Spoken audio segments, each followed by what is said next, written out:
പാലാരിവട്ടം മേൽപ്പാലത്തിനും തീരദേശ പരിപാലന നിയമം ലംഘിച്ച മരട് ഫ്ളാറ്റുകൾക്കും പിന്നാലെ നിലം പൊത്താനൊരുങ്ങുകയാണ് വൈറ്റിലയിലെ ചന്ദർകുഞ്ച് ഇരട്ട ടവറുകൾ. പാലാരിവട്ടം മേൽപ്പാലത്തിലുണ്ടായതിന് സമാനമായ നിർമ്മാണ പിഴവുകളാണ് 26 നിലകളുള്ള ചന്ദർകുഞ്ചിന്റെ തകർച്ചയ്ക്ക് കാരണം. ഹൈക്കോടതി നിർദ്ദേശപ്രകാരം ഈ ടവറുകൾ പൊളിക്കാൻ ഒരുങ്ങുകയാണ് സർക്കാർ. പാലാരിവട്ടം മേൽപ്പാലം, മരട് ഫ്ളാറ്റുകൾ എന്നിവയെക്കാളും ദുഷ്കരമാകും ചന്ദർകുഞ്ചിന്റെ പൊളിക്കൽ. ചന്ദർകുഞ്ച് പൊളിക്കുന്നതും സ്ഫോടനത്തിലൂടെയാകും. ഇരട്ട ടവറുകൾക്കടുത്ത് 14 നിലയുള്ള ഭവന സമുച്ചയവും മെട്രോ പാതയുമുള്ളത് വെല്ലുവിളിയാകും. മെട്രോ സംവിധാനങ്ങൾക്ക് കേടുപാടുണ്ടാകില്ലെന്ന് ഉറപ്പാക്കുന്ന സാങ്കേതിക പരിശോധനകൾ വേണ്ടിവരും. മരട് ഫ്ളാറ്റുകളേക്കാൾ ഉയരമുണ്ട് ഇരട്ട ടവറുകൾക്ക്. മരടിൽ പൊളിച്ച ഫ്ളാറ്റുകളിൽ ഉയരം കൂടിയത് 19 നിലയുള്ള ഹോളി ഫെയ്ത്ത് H2O ആയിരുന്നു. കളക്ടർ അധ്യക്ഷനായി രൂപീകരിക്കുന്ന സമിതിക്കാണ് ടവറുകൾ പൊളിച്ചു നീക്കി പുനർനിർമ്മിക്കാനുള്ള ചുമതല.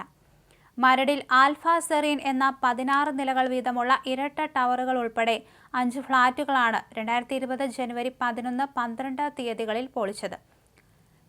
ഹോളി ഫെയ്ത്ത് 17 നിലയുള്ള ജെയിൻ കോറൽ കോവ്, 17 നിലയുള്ള ഗോൾഡൻ കായലോരം എന്നിവയാണ് പൊളിച്ചു നീക്കിയ മറ്റു ഫ്ളാറ്റുകൾ.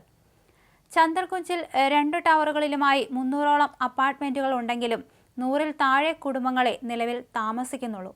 അതിൽ തന്നെ പകുതിയോളം യഥാർത്ഥ ഉടമകളിൽ നിന്ന് വാടകയ്ക്കെടുത്ത് താമസിക്കുന്നവരാണ്. ഫ്ളാറ്റ് തകർച്ചയിലായതോടെ ഉടമകൾ പലരും നേരത്തെ തന്നെ ഒഴിഞ്ഞു. കുറേയേറെ ഫ്ളാറ്റുകൾ താമസക്കാരില്ലാതെ വർഷങ്ങളായി അടഞ്ഞുകിടക്കുന്നു. ഈ സാഹചര്യത്തിൽ 50ഓളം കുടുംബങ്ങളെ വാടക നൽകി പുനരധിവസിപ്പിക്കേണ്ടി വരും. അതിനിടെ വൈറ്റില ചന്ദർകുഞ്ച് ഇരട്ട ടവറിൽ നിന്ന് ഒഴിയുന്നവർക്ക് വീട്ടുവാടക ഇനത്തിൽ ഹൈക്കോടതി നിശ്ചയിച്ച തുക അപര്യാപ്തമെന്ന് ഫ്ളാറ്റ് ഉടമകൾ പറയുന്നു. കൊച്ചി പോലൊരു നഗരത്തിൽ വാടക വീടുകളുടെ ലഭ്യതയും നിരക്കും പരിഗണിച്ച് തുക നിശ്ചയിക്കണമെന്നാവശ്യപ്പെട്ട് കോടതിയെ സമീപിക്കാനാണ് ഫ്ളാറ്റ് ഉടമകളുടെ തീരുമാനം.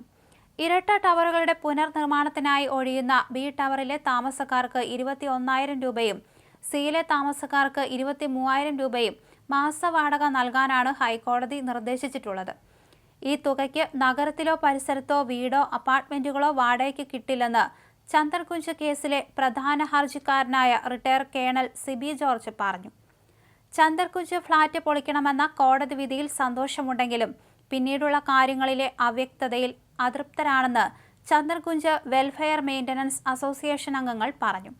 വൈറ്റിലയിൽ സൈനികർക്കായി നിർമ്മിച്ച ഫ്ളാറ്റിലെ 2 ടവറുകൾ പൊളിച്ച് പുനർനിർമ്മിക്കുന്ന കാര്യത്തിൽ അവ്യക്തതയുണ്ടെന്നും അവർ പറഞ്ഞു.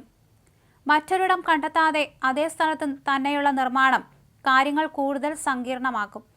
ഫ്ളാറ്റിന്റെ നിർമ്മാണത്തിലെ അപാകം ചൂണ്ടിക്കാണിച്ച അസോസിയേഷൻ LSGDയെ സമീപിച്ചിരുന്നു. അതുപ്രകാരം വിജിലൻസ് അന്വേഷണം നടത്തി ബിൽഡിംഗ് സർട്ടിഫിക്കറ്റും നിയമപരമല്ലെന്ന് കണ്ടെത്തുകയായിരുന്നു. പക്ഷേ അതിനുശേഷവും നടപടി സ്വീകരിക്കാത്തതിനെ തുടർന്ന് കോടതിയെ സമീപിക്കുകയായിരുന്നു.